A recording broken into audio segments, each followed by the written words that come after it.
আপা, আমার ভাবি দেখতে সুন্দর না? পরিচয় করে দিই তোমাকে, কিন্তু কথা বলছিলাম না। হ্যাঁ, আরে আপনাকে আমি জানি তো। যা,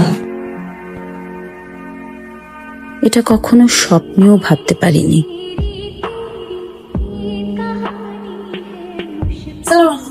ওয়ালাইকুম আসসালাম। স্যার আস্তে আস্তে তো দেরি করলেন যে। আরে এটা বলিস না, আব্বার একটু বেরিয়েছিলাম, খাচ্ছিল। আর আমি তো মনে হয় 1 তারিখ থেকে চাকরিটা জয়েন করতেছি। আপনি চাকরি করলে তো আমার পড়াইতে পারবেন না। পরে তো মনে হয় পারবো না। তাহলে আমার পড়াইবো কে? পাগল নাকি? সারা জীবনকে আমি পড়াবো? অন্য স্যার পড়াবে। পড়ছিস? হ্যাঁ পড়ছি। বাহ, তোর কাছে অনেক সুন্দর দেখাইতেছে। হ্যাঁ, 1 মিনিট স্যার। আপনার আজকে আপনার জন্মদিন, ভুলে গেছেন? Happy birthday. সবই মনে থাকে। আমি যদি একটু পড়াশোনাটা মনে থাকতো, হ্যাঁ চালু হয়ে গেছিল।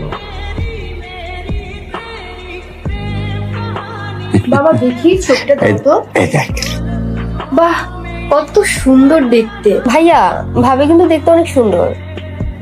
শান্তা, আমি কি বিয়ে করছি এখনো? হ্যাঁ বাবা, একটা কথা বলি। এই মুহূর্তে বিয়ে শাদীর কথাটা না বললে হয় না। পৃথিবীতে এখন অনেক কাজ বাকি, আমি একটু শেষ করি সবকিছু, তারপর। আবার চাকরিতে জয়েন কর না। চাকরি চলবে চাকরির গতিতে, বিয়ে চলবে বিয়ের গতিতে। ভাইয়া ছবিটা দেখ। আমাকে দেখাচ্ছ কেন? তোমাদের যেটা পছন্দ আমার ওইটাই পছন্দ। চাচি, ও চাচি, নিতু আপা, মা তো বাসায় নাই। বাসায় নাই? না, ও বাসায় গেছে। আমার মা তো পিঠা বানা পাঠাইছে। পিঠা খালা পাঠাইছে? সবার জন্য পাঠাইছে না? আমি তো জানি যে পিঠাটা তুমি ভাইয়ার জন্যই আনছো। ফালতু কথা। বুঝি না, যাও ভাইয়াকে নিয়ে দিয়ে আসো। ছোটবেলা থেকে তোমাকে পড়াইছে তোমার টিচার, এত ঢং করার কি আছে? যাও যাও, নিয়ে গিয়ে দিয়ে আসো। কি রে, তুই এই সময় এখানে? জন্য পিঠা নিয়ে আসছি। ও, খাবো না। আপনার কাছে আসতে হলে কি সময় হিসাব করে আসতে হবে? আপনি তো নতুন চাকরিতে চলে যেতেছেন, আমরা পড়াইতেও পারবেন না। ওইখানে অফিসে সুন্দর সুন্দর মায়েরা থাকবে, এদেরকে দেখবে। তোর মাথায় এই যে সুন্দরী মেয়েটি এইসব ছাড়া কি আর কিছু নাই? স্যার কই আজকে যে আমার পড়াইতে গেল না? তোরে কয়ে যায় নাই? মধ্যে তো চাকরিতে গেল শহরে। ও যাই, আচ্ছা মা, আরেকদিন আসিস। আসবো না। হ্যাঁ?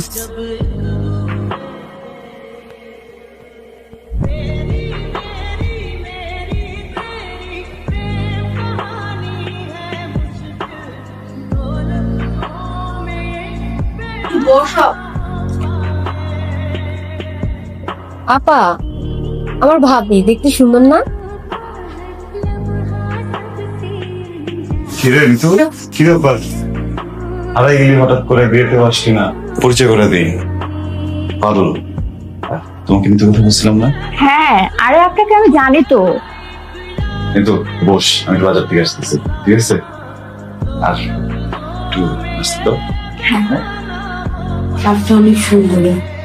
আপনি আরো অনেক বেশি সুন্দর। যা। হয়তো মুগ্ধের কোনো দোষ ছিল না, আমার ভাবনার মধ্যে ছিল মুগ্ধ একদিন আমারই হবে। আমার ভালোবাসা একদিন সে ঠিকই বুঝবে। কবে বুঝবে, কিভাবে বুঝবে, এসব নিয়ে কখনো ভাবিনি। মুগ্ধ আমার জীবন থেকে হঠাৎ হারিয়ে যেতে পারে, এটা কখনো স্বপ্নেও ভাবতে পারিনি। কি হয়েছে? আমার কথা আমার একটা কথা রাখ, ঘরটা বিয়ে করে ফেলো। কি বলতেছো তুমি? তুমি দেখলো না, ডক্টর ঠিক বলছে আমি কোনোদিন মা হতে পারবো না। আমি তোমাকে কখনো সন্তান দিতে পারবো না। আমি না বুঝতেই পারিনি যে আমি স্বামী হিসেবে এতটা অযোগ্য। আমি তো খারাপ মানুষ, আমার বউ মা হবে না এই জন্য আমি একটা বিয়ে করে ফেলবো। আমি তো মানুষ না, আমি পশু। সরি তুমি রাগ করো না, আমি আসলে বিষয় নিতে পারছি না, আমার অনেক কষ্ট হচ্ছে।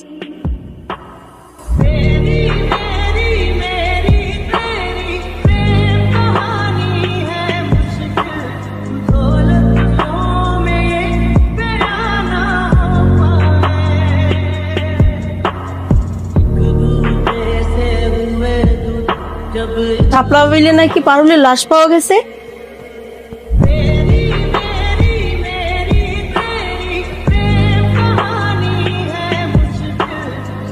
পারুলের এই আচমকা মৃত্যুতে মুগ্ধ ভয়ঙ্করভাবে ভেঙে পড়ে। মুগ্ধর মানসিক অবস্থা দিন দিন খারাপ থেকে আরো খারাপ হতে থাকে। মুগ্ধর বাবা মারা যায়। একটা সাজানো পরিবার কত অল্প সময় ঝড়ে লণ্ডভণ্ড হয়ে গেল।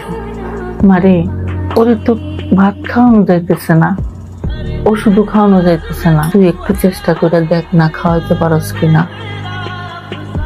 প্রতিদিন ঘুম থেকে উঠে মুগ্ধদের বাড়িতে গিয়ে তাকে খাবার খাওয়ানো, ওষুধ খাওয়ানো, এটা আমার প্রতিদিনের রুটিন হয়ে গেল। আমার মা এই কাজটা অপছন্দ করলেও একসময় আমার চেহারা দিকে তাকিয়ে তা মেনে নেন।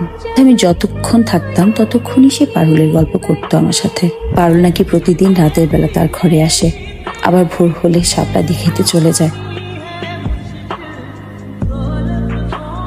পারুল, রাতে না বাসায় আমার পছন্দের হাঁসের মাংস রান্না করছিল, খায় দেখে স্বাদ নেই। তুমি নাই তো, জন্য মনে হয় কোনো খাবারের স্বাদ লাগতেছে না।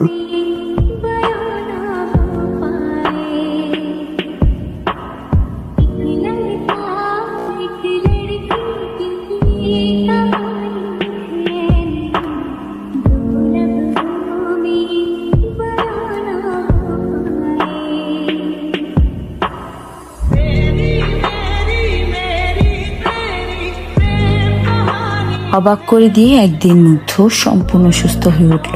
পারুলের ট্রমা থেকে বের হয়ে স্বাভাবিক জীবনে ফিরল। মুগ্ধর অসুস্থতা দেখে আমার জেদ ছিল একটাই, করেই হোক মুগ্ধকে আমি সুস্থ করে তুলবই। ভালোবাসা না হোক, আমার জেদের জয় হয়েছে। নিজেও সুস্থ হবার পর ডাক্তার থেকে যখন জানতে পারলো তার সুস্থ হওয়ার পেছনে আমার অবদানই সবচাইতে বেশি, এখন আর নির্বাক থাকতে পারিনি। তারপর এক বিশেষ দিনে আমরা অবশেষে দুজনের মায়ায় দুজন বন্দী হলাম। মা চলে আসছে, বুঝছো, বেরোইতেছি। আচ্ছা মা, একটু তাড়াতাড়ি আসিস, ভালো মন্দ রান্না করতেছি। আজকে জামাই বাবার যে জন্মদিন, তোর মনে নাই? আমি কি আর ভুলবো, আমার মনে আছে। ঠিক আছে, তুমি চিন্তা করো না।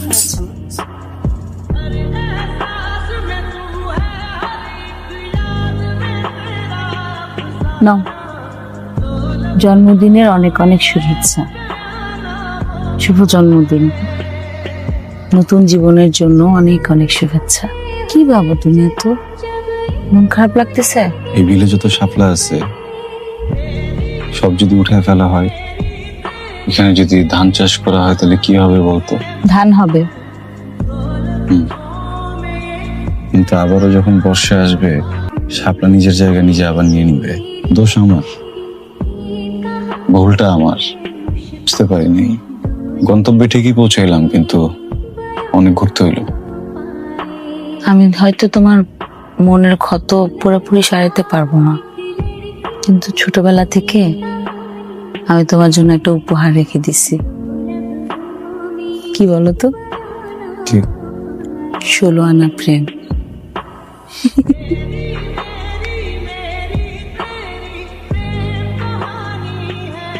16 আনা প্রেম।